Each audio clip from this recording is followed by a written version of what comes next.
एक अच्छे काम के लिए गए थे और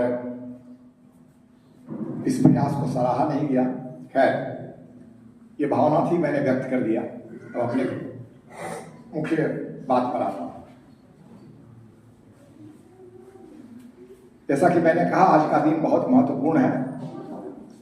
ये सचमुच ऐसा है, क्योंकि आज एक नहीं, दो महापुरुषों ने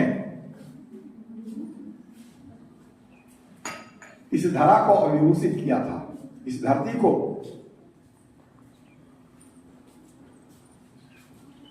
अलंकृत किया था। सबसे पहले हम मौलाना मजरूल हक साहब के बारे में बात करते हैं, जिनकी 160वीं जयंती आज है, और उसके बाद हम बात करेंगे श्रीनिवास रामानुजम साहब की, इसकी जिनकी 139वीं जयंती है। मौलाना मजरूल हक साहब के बारे में फिर नई बात आप लोगों को नहीं बतानी है। आप लोग सभी उनके बारे में जानते हैं। उनके जीवन काल में जो जो घटनाएं हुई, जो जो कार्य उन्होंने किए, वो सब जानते हैं। मैं सिर्फ अपनी राय उस संदर्भ में रखना चाहता हूं। मजरूल हक साहब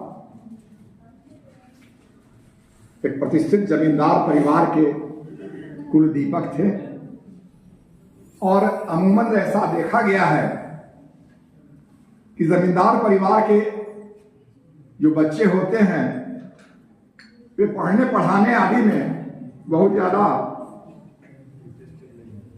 ध्यान नहीं रखते हैं। वो जीवन के अन्य रास रंग रास आदि में भी ज्यादा ध्यान रखते हैं। लेकिन इससे विपरीत मौलाना साहब, मजरूल हक साहब, शिक्षा की उच्चतम, मैं उच्चतम इसलिए कह रहा हूं कि हिंदुस्तान में जो पढ़ाई पढ़ी उन्होंने, उसके बाद उस वक्त अंग्रेजी जमाने में ब्रिटेन जाकर के बार एक्ट लॉ की डिग्री लेना एक बहुत कठिन कार्य माना जाता था। उस डिग्री को भी उन्होंने प्राप्त किया।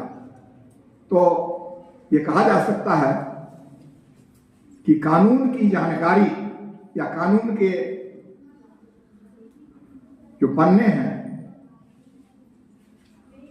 उसकी उन्होंने उच्चतम जानकारी प्राप्त की। यद्यपि